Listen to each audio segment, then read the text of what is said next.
Welcome in to the 48 Minutes podcast on Believe, presented by BetOnline. I'm Ross Geiger, the former NBA video coordinator, having spent time with the Bucks, Suns, and Knicks.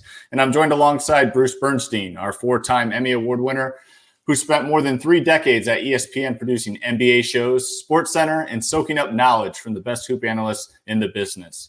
And we're also joined by 2-time Emmy Award winner Michael Worldby Freer, who is a senior writer at StatFactor, specializing in writing advanced statistical NBA reports for various announcers across the league.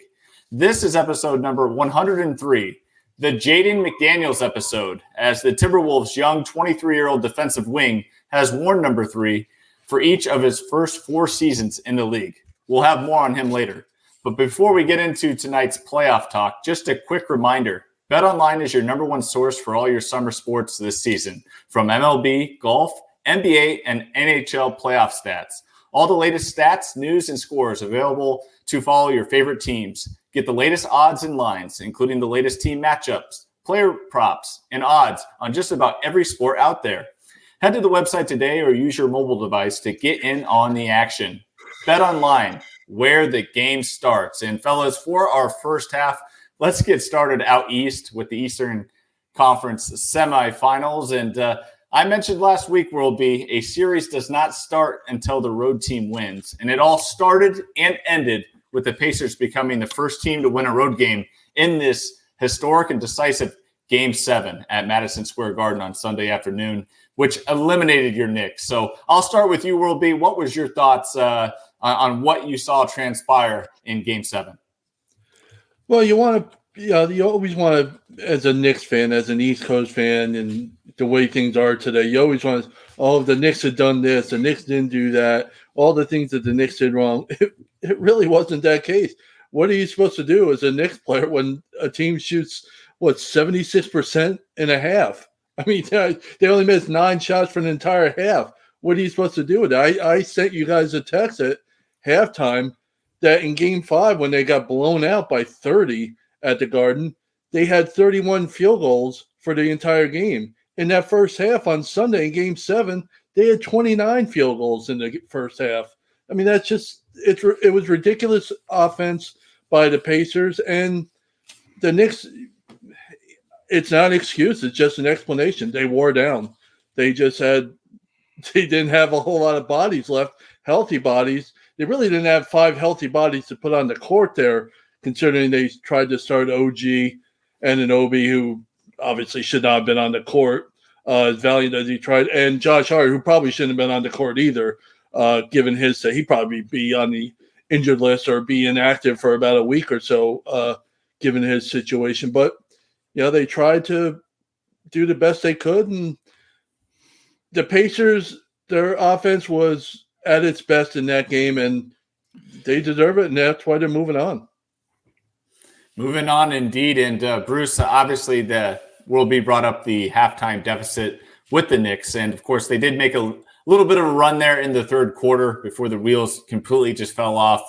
They wore down. But were you surprised that Indiana was able to walk into the Garden in such a situation and pull this one out? I mean, I certainly wasn't expecting it as a casual fan. I know Knicks, Worldby is our Knicks fan here, but what was your just overall thoughts and the Pacers' performance? It was just so far off the charts and such an outlier that nobody could have anticipated that. I mean, for the entire game, they ended up shooting 67% from the floor, which was an NBA playoff record. I mean, how many thousands of NBA playoff games have there been over the years? And they had the best shooting game of any team in the NBA playoffs ever. I mean, how are you going to beat that? I mean, look, it's true. The Knicks injuries, crushed them. I mean, it started with Julius Randle, Mitchell Robinson, Bogdanovich, Anunoby, Hart, Brunson. And I'll say this, Dante DiVincenzo, man, he was heroic, absolutely heroic. If not for Dante DiVincenzo, they would have probably lost that game by 40, 45, 50 points. I mean, no exaggeration. He had 9 threes, 39 points. But I'm going to say this. We were all a little bit concerned when Tyrese Haliburton got injured, midway through the season, and we all felt that he kind of came back too soon because he wanted to qualify for the Supermax contract and he needed to play in 65 games in order to do that. And he never really looked right for a long time. Well, I'll tell you what, he looked right on Sunday. He's all the way back. So finally, he looks fully healthy. And Pascal Siakam, he looks like that guy again, too. So, I mean, Boston better watch out because those two guys form a deadly combination, with screen and roll, screen and pop. Siakam, has a chip, so he's been in the biggest stage. He knows how to win. So all credit to Indiana, but you know what? I mean, and Boston fans can relate. We've feasted on a couple of injured teams too, and Indiana finally got lucky and feasted on a team that really was out of bodies. So good for them. I was kind of hoping it would be New York because in their weakened state, I thought that would be an easier mark for Boston. But you know what?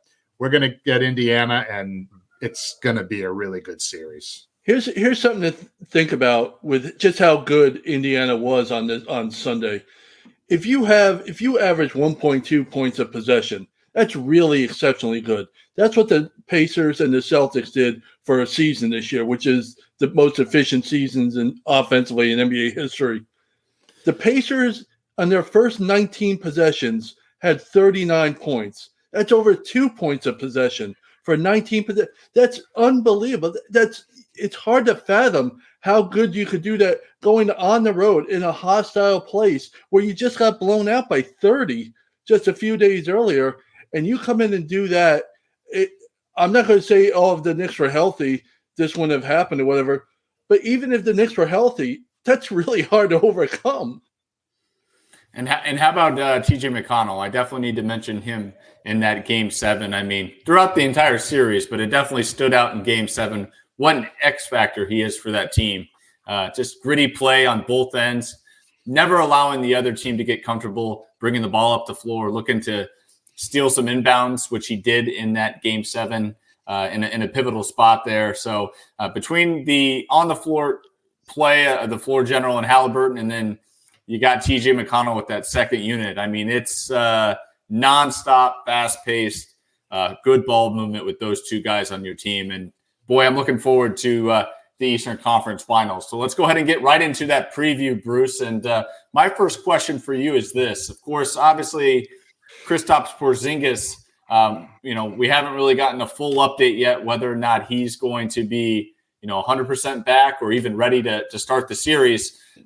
Does that raise any concerns with this Indiana team where we've seen Myles Turner feast with pivotal injuries to some of the matchups he's had so far, where Giannis was out, and then with the Knicks, you had Randall out and Robinson out? What's your thoughts on just Myles Turner and what the problems he can maybe give the Boston Celtics? Myles Turner's played the best basketball of his career in this postseason. I've never seen Myles Turner any better. And at both ends of the court, I mean, he has, he's getting blocking shots, letting guys think they're going to get a layup, and he gets it when they don't even see him. Making threes, shooting it with such confidence. I mean, look, Al Horford can go out there a little bit on the perimeter with him, and he'll make Myles Turner come out a little bit to guard him as well. So they'll get Turner away from the hoop as much as they can. But I mean, if Porzingis doesn't come back until Game 3, I think that's probably okay. But here's the thing. I mean, Al Horford is 37 years old. They've managed his minutes pretty well. His minutes per game are up about 2 minutes a game from what he averaged during the regular season. So they haven't really crushed the guy. But, I don't have a whole lot of confidence in Luke Cornett, dealing with Myles Turner at this point. I mean, I don't think the Cornett contest is going to really bother Myles Turner, who's 6'11" and, pretty much the same height. So, I mean, they need Porzingis back. But here's the thing. Season series, Boston won 4 out of 5 games. They averaged 131 points against Indiana. Okay, averaged, all right? They had 155 against them on November 1st. So I think Boston, will still have enough.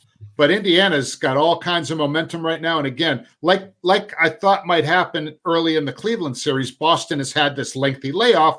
So they're going to probably be a little bit rusty coming out of the gate. And it's not like they've been crushing people on their home court. They really haven't. They've been better on the road than they are at home. So it would not shock me at all if Boston had a really tough time in game one.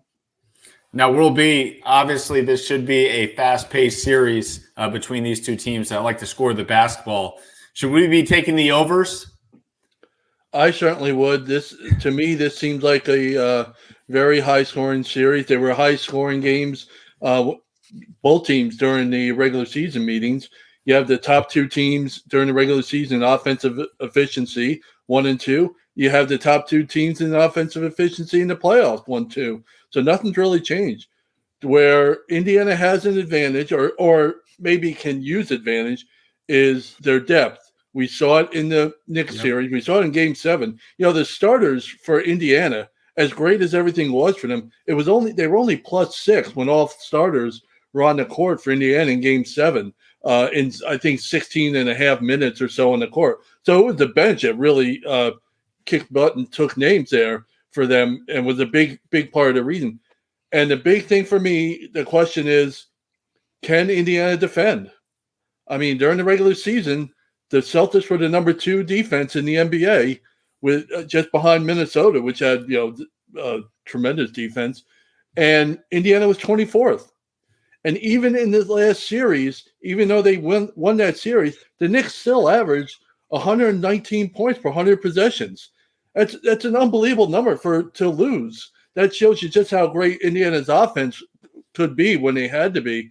If Indiana can't defend any better than they did in that Knicks series or this season, I really don't. I'm Bruce is expecting a tough series. I'm not looking for it to be that tough. I'm looking for it to be high scoring, but it's going to be the Celtics. If the Celtics don't win, it's going to be because of the Celtics. It couldn't, had one of those droughts like we saw in Game 2 of both series, their first 2 rounds. It's not going to be because Indiana has somehow transformed themselves into this great defensive unit. I haven't seen it. Boston's defense has actually been very good. Again, they've played 2 teams that have been lacking personnel, so you have to kind of factor that in, okay? But they've only allowed just under 97 points a game in the playoffs, which is the best among the 4 remaining teams. And look, Indiana's backcourt is on the youngish side. I mean, Andrew Nembhard is young. Tyrese Haliburton, as good as he is still pretty young. They're going to be tangling with the Wardens, right? I mean, Jrue Holiday and Derrick White. Those guys are not going to make it easy. I mean, no. The Knicks' perimeter defense isn't even close to what Boston's perimeter defense is. And I think, it's going to really, I've said all year long that that's Boston's secret weapon, is that they prevent the other teams from starting their offense comfortably. They make them take time off the clock, and then they can speed them up a little bit. But I'll tell you what individual matchup I'm really looking forward to in the series? Jayson Tatum and Pascal Siakam. Those 2 guys are going to be tangling. I think both of their numbers are going to be a little bit lower because each of them can guard, and we're gonna really have to, I mean, whoever it comes out on top in that individual matchup, I think their team wins on a given night. Well, I would put my money on Jayson Tatum finding the edge there on that one. I think he's a little bit of a better player, and then when you factor in the entire Indiana defense, as much as Siakam is a solid defender, I think he'll be weakened by the other 4 guys that he's got to help out on the perimeter. But Bruce, I want to transition real quick here to Boston's offense, because the Celtics are a team that are at their best with consistent ball movement and not focused on isolation ball, which can kind of get them in trouble sometimes. Boston will presumably hunt Haliburton. We saw that a little bit in the New York series as well. So how do you see the Celtics hunting him without falling into a majority of their half-court play being so isocentric? Well, I mean, that's one of Boston's downfalls a lot of times, is that they do try and hunt, mismatches. And I think sometimes they do it maybe a little bit more than they should.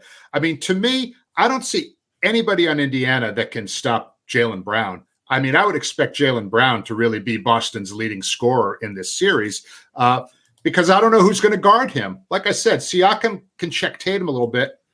Who's going to stop Jaylen Brown? I mean, plus when he starts going downhill, he just seems like a guy on a mission this year. And again, Boston's three-point shooting, in the playoffs, they've got several guys that have, shot a good percentage. I mean, Derrick White, 43.5%. Porzingis, 40. Peyton Pritchard, almost 43. Sam Hauser, 44. So, Boston, is going to probably just kind of do what they always do. They're going to look to move the ball. They're going to get threes. They're going to shoot them. If they make them, they win. If they don't make them, they struggle. And I really like that as a prop bet, Bruce, as far as Jaylen Brown offensively, possibly leading the series in points. So for those bettors out there, definitely keep that one in mind, because I'm in agreement, Bruce. I think he is the mismatch that the Pacers certainly don't have an answer for when the focus is more so going to be on Tatum, as we've seen series in, series out so far this playoff. So really like that one. Go ahead, Rule B. There is a lot. The other thing about this, there is more pressure on the Celtics than any of the other teams at this point. They're expected. They are not. It's not enough to get to this point. It's really not enough at this point to get just to the finals. They have to win it all. And what happens now if, by chance, it's a 2-2 series, or they find themselves behind 2-1 or something like that? How do they respond? We know that they've been to 6 conference finals in the last 8 years, something like that, and that's a big step. They've made 1 finals appearance in that time, and they haven't won. So there's a lot of heat on these. The pressure, the spotlight is now on Boston, and I think they're going to win the series. I think it's going to be a fairly easy but high-scoring series, because Boston is going to make Indiana defend on the perimeter. Everybody's going to have to defend on the perimeter, even more so than what we saw in the Knicks series. So if the only reason Boston's not going to win it, to me, is, as Bruce mentioned, if they're not hitting their threes. I believe that the big difference this year, I think, versus the teams that have gone to the conference finals and came up short, is Jrue Holiday in place of Marcus Smart, running the point. I mean, Jrue Holiday is a much better decision maker than Marcus Smart was. Jrue Holiday is not going to jack up stupid shots. He finds the little creases. He ends up with that corner three sometimes. That's really, that's a good shot for him. And also because of, his leadership with the ball, I think they're going to have much better late game offense. One thing I would kind of circle a little bit going into this, a lot of people have said, well, Jayson Tatum hasn't had that game, whatever. Jayson Tatum on 3-point shooting in the postseason is 28%. I look for that to increase considerably in this series. And if it does, then it might be over. But if it doesn't, now, then what do we have? Because that's where the spotlight's going. You're exactly right, Bruce. That's where the spotlight's going on. Luka's looks sharp. Anthony Edwards, this is his postseason. Tyrese Haliburton, this is his postseason. Where's Jayson Tatum? This is supposed to be his time. He was supposed to be all NBA. He's supposed to be top 5 in MVP. He didn't get the top 5 in MVP. So, at some point, the spotlight's going to get brighter and brighter on him. And if, as you say, if he doesn't pick it up, which I suspect he will, but if he doesn't, that's part of, let's see what happens to Boston, how they respond, because I don't think the spotlight might be tougher for them than Indiana's defense in this series.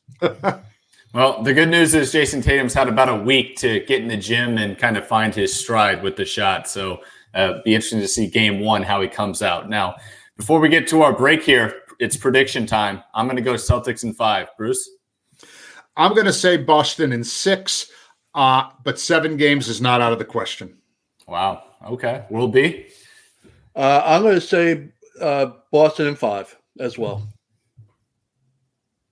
All right. And as we get to our second half here, it's now safe to confirm that there will be a new NBA champion this year. And that is exciting news for most NBA fans outside of Denver. And the Timberwolves took Game 7 on the road, much like Indiana, which made for a heck of a Sunday afternoon of Game 7s around the league. But, wow, I mean, just the comeback that was made in that game. Obviously, Anthony Edwards did not have it going on, but the Wolves prevailed in that one against the Nuggets.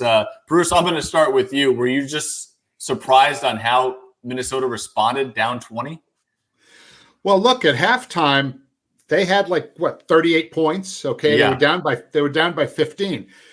But it was really an unbalanced effort by Denver. I mean, Jokic and Murray scored 69 of Denver's 90 points, right? So everyone else on their team scored a total of 21 points, all right? Aaron Gordon, Michael Porter Jr., and Caldwell Pope combined to shoot 7 of 24 for 16 total points, okay? Yeah. Minnesota, on the other hand, had 6 players in double figures, and the leaders in scoring were Cat and McDaniels. I mean, Anthony Edwards was, in third place there, right? So, but look, Minnesota just dropped the hammer on those guys in the second half. And World B has said on just about every show this year, Minnesota's defense, and it was Minnesota's defense once again. Yeah, and Minnesota defense starts with Jaden McDaniels. He has been impressive throughout the playoffs here thus far. One of the reasons why I made him tonight's honoree for the episode number is just how impressive I've been with him throughout the course of the playoffs. And as you said, he had a heck of a Game 7 as well and played great defense on the Denver Nuggets throughout. So World B, with this Wolves team, I mean, obviously – there were always a ton of questions of whether or not they'd be ready. There were questions before even this year if Rudy and Karl Anthony Towns were actually the recipe for success with this team. But how are we feeling about that now? Well, I told you guys before the season this was my surprise team. And certainly I'm surprised at this point. I just thought they had nowhere else to go but up after the debacle of a season they had last season. Obviously, they've turned it around in a major way. This was, and I'm not trying to be over the top here, hyperbole, whatever. This is one of the biggest Game 7 wins for a team in NBA history when you consider all the circumstances they were up against. Down 20 on the road against the defending champions on a night when they shot under 30% from 3-point range. They still managed to come away with a victory and hold one of the top offenses in the league completely down the last 2 games. It wasn't even this game that was amazing. The game before it was incredible, the way they just completely shut down Denver's offense. And I've mentioned this before during the playoffs. Denver's offense had not looked good all the time. Even in that Lakers series, they did not look great all the time, and they left themselves open for Lakers to go out to nice leads, only to see the Lakers, succumb to, blow the leads or whatever you want to call it. But it was, 37 second half points for Denver. Think about this. Indiana had 39 points in the first quarter of their game Sunday.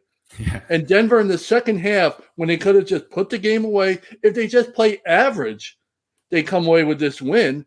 37 points from a team that was top 5 offensively during the regular season. It's unbelievable. And I know Joker had great numbers, and he didn't get a lot of help. Bruce is right. The other guys in the lineup, where were you? But in the biggest moments here, he was 2 of 10 from downtown. And in the biggest moment of the season for him, late in the game, he stood there as Karl Anthony Towns came in and got a key offensive rebound and putback to really suck the air right out of that arena late in the game when they could have gotten the ball. I think they were down 5 at that point. They could have gotten the ball and made another run at it. And Joker was just standing there, and Towns came in there, grabbed the ball, put it back, and that was really the end of the game. The third quarter was really the dominant quarter for Minnesota in this game. Now, in the third quarter, Jokic did not make a bucket until there was 1 minute and 16 seconds left in the third quarter. Okay. He did end up getting a few points at the end of the quarter. I think he ended up with 7 points in the last minute and 15. But when he made his first bucket of the third quarter with 1 minute 15 left, the 15-point lead was down to 2. So those guys were coming at him hard in the third quarter. And again, Jokic had a big fourth quarter. He had 14 points. But in the fourth quarter, Jamal Murray was basically invisible. he had 34 points, but only 11 in the second half. Okay. So their big two, it just wasn't enough. And also, too, you know how we say the referees tend to reward the more aggressive team with more foul calls in their favor? The Wolves really, the numbers won't lie there.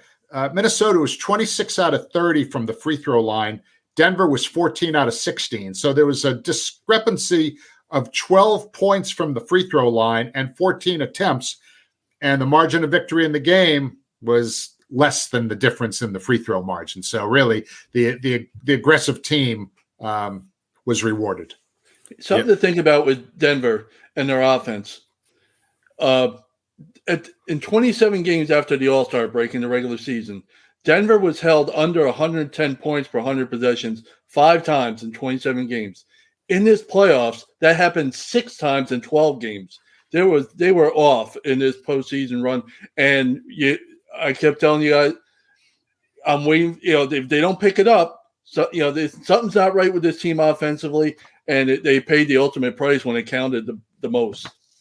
Yep. And before we get to our Western Conference Finals preview here, I do want to point out too, one of the guys that is the X factor for the Minnesota Timberwolves. We saw it actually in Game 5 when he was a late scratch. Mike Conley. He is one of the most important players to that team. He is the floor general. He gets everybody in their spots. He keeps things organized. He is in everybody's ear, calming them down, motivating them. And not to mention, we saw it in Game 7 too. He is an absolute sniper when it comes to knocking down timely threes. When they need it most at the end of a shot clock, or he's the open man off around the horn, swing action, he usually knocks those down. And that's a huge momentum boost for that team, and they really can't survive without Mike Conley. In general, I mean, the role that Mike Conley plays for Minnesota is not unlike what I was describing what Jrue Holiday will do for Boston.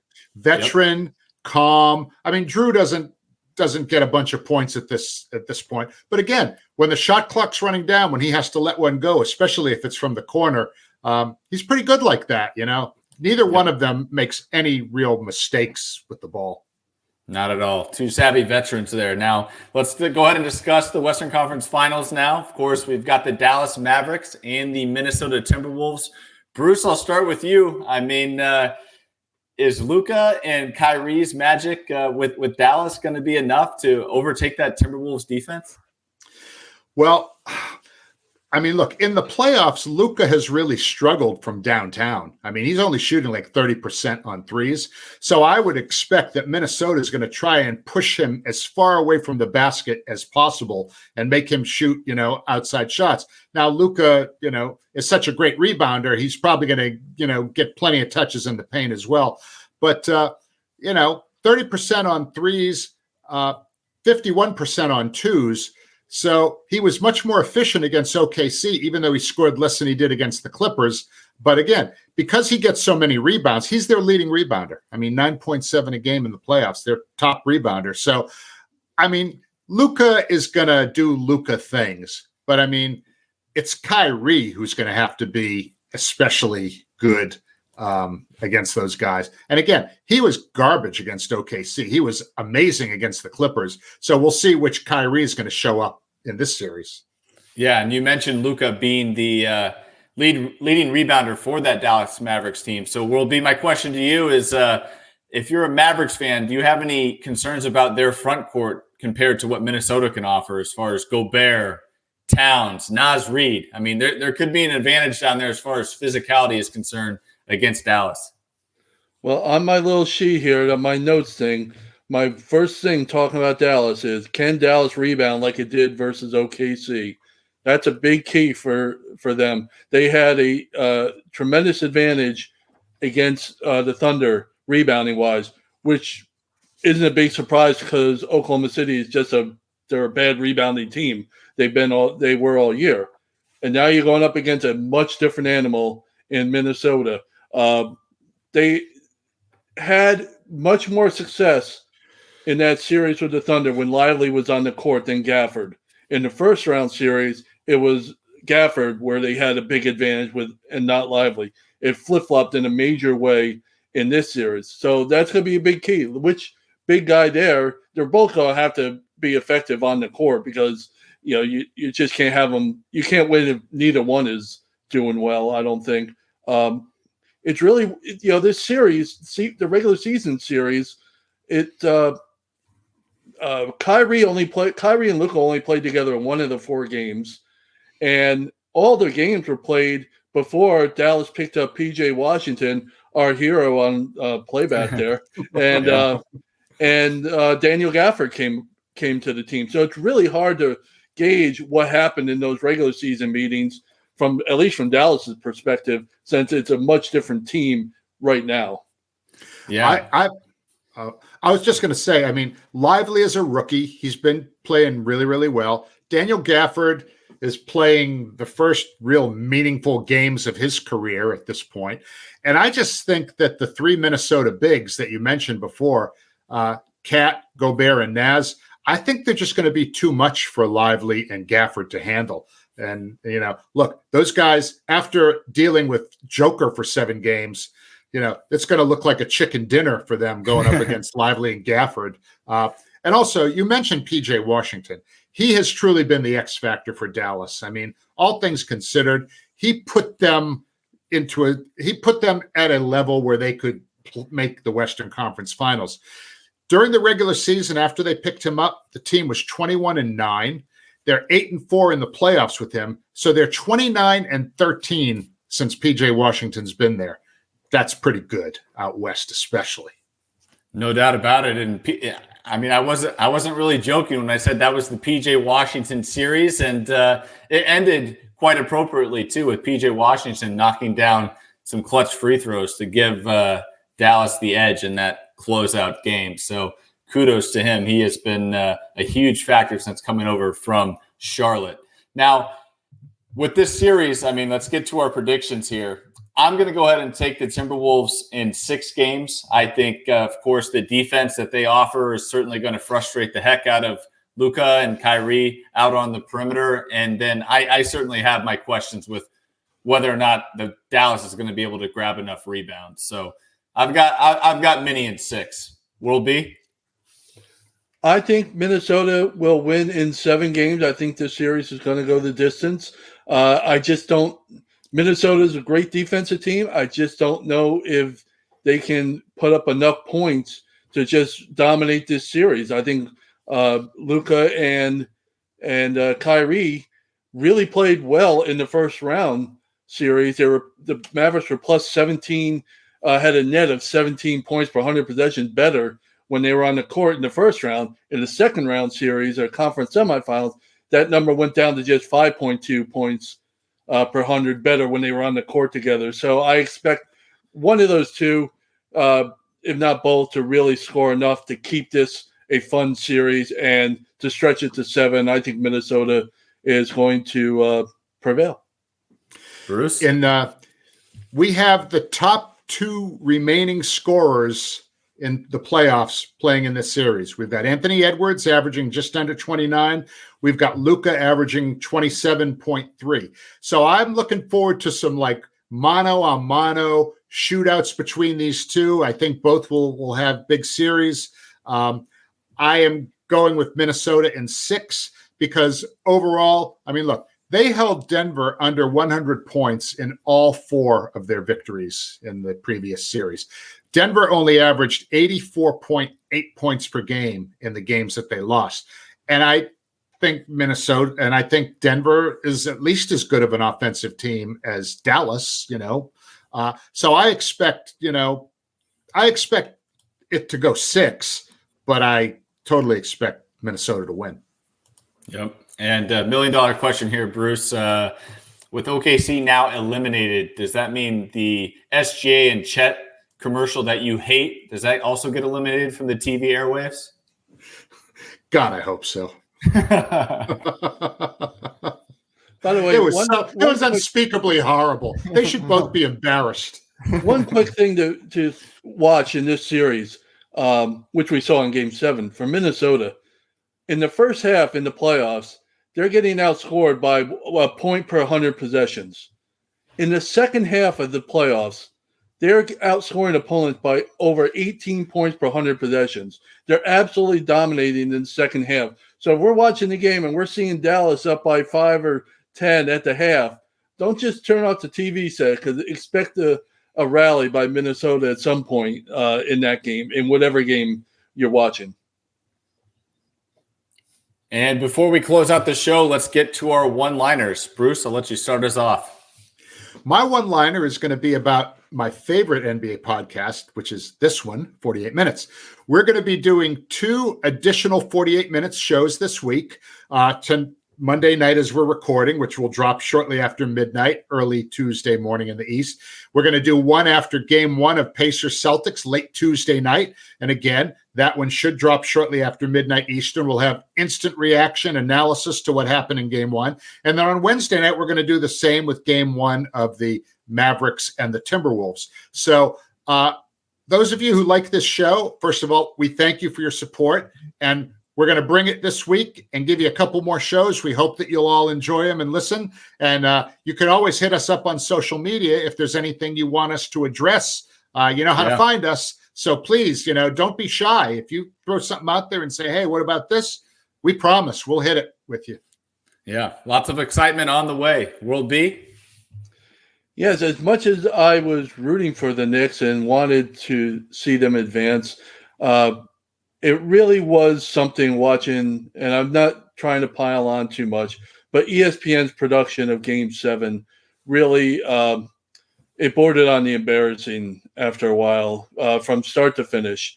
It was from the opening of the pregame show where they showed Stephen A. walking into the Madison Square Garden like one of the players, to having his pep talk with Spike Lee where he just went over the top. It was all New York all the time, in your face. And all the people that talk about East Coast bias with ESPN or the media in general, well, it was certainly justified in Game 7. It spilled out into the halftime with analyst Bob Myers, instead of talking about the Pacers, focused on OG Anunoby playing only 5 minutes, but when it really didn't factor into anything. And then during the game, Mike Breen, who might have been the best, who might be the best who ever do it, broadcasting the NBA, really at times sounded somber and almost sympathetic to the Knicks' plight when you expected him to, really champion more of what the Pacers were doing. It was just a really tough listen from start to finish, as if the game from a Knicks fan wasn't bad enough. Yeah. I think, sorry, Russ, I know you're going to do your one-liner here, but every network that could have the choice between doing a series with the team from the number 1 market, New York, versus the team from the number 25 market, Indianapolis, is going to want the New York team. But usually they do a better job sort of, pretending to be objective. But on Sunday, there was no pretense. Yeah, well, I was just about to add that the Pacers did get the final laugh. And, as I did ask on the last podcast, World B, were we going to get the patented choke from Haliburton on the floor during the game? We did not, but we were treated to his hoodie after the game at the press conference with a photo of that still shot. So yeah, I was nice of him something to bring that. Yeah, I noticed he didn't wear it on the way into the arena. He had it at the ready. Well, to the victor belong the spoils. So you get to do that when you win. Yeah. Who was that guy earlier this season? I think it was you, World B. You sent it out to us. Wore a T-shirt when he wasn't playing. And it was, was it the Warriors? It was the Warriors shirt. Oh goodness, I'm blanking on the on the bench player, but I'll have to tweet about it. And I know there was some guy that wore a T-shirt and he wasn't playing, and the Warriors responded. But that's what that would have reminded me of. Yes, I remember what you're talking about. I don't remember the moment specifically, but it became a gotcha moment of sorts, I suppose. Karma. Yeah. And Haliburton certainly wisely waited to break that out until now. Unlike Reggie, his team won that series, so he's got that one on top of Reggie as well. Great point there. Now, for my one-liner, I want to send a big congratulations out to 2 rookies, as the NBA all-rookie teams were announced earlier today. And making first team was Warriors guard Brandin Podziemski, who, of course, is a friend of the show. Obviously, well-deserved on his behalf there, led the NBA in charges and was a huge difference maker to that Warriors ball club this year. And then making second team was my sleeper pick in this year's draft class, Gigi Jackson of the Memphis Grizzlies. Gigi was the youngest player in the league this season, and he was the only second-round pick to earn all-rookie honors, and that is extremely tough to do. So very impressed with both of them making the list, and a huge congratulations go out to both of them. So with that will do it for this edition of the 48 Minutes podcast on Believe, presented by Bet Online. Thanks for tuning in, and we'll be back tomorrow night after the Boston Pacers Game 1 to be sure you're up to date in 48 on all things around the association. Take care, everybody.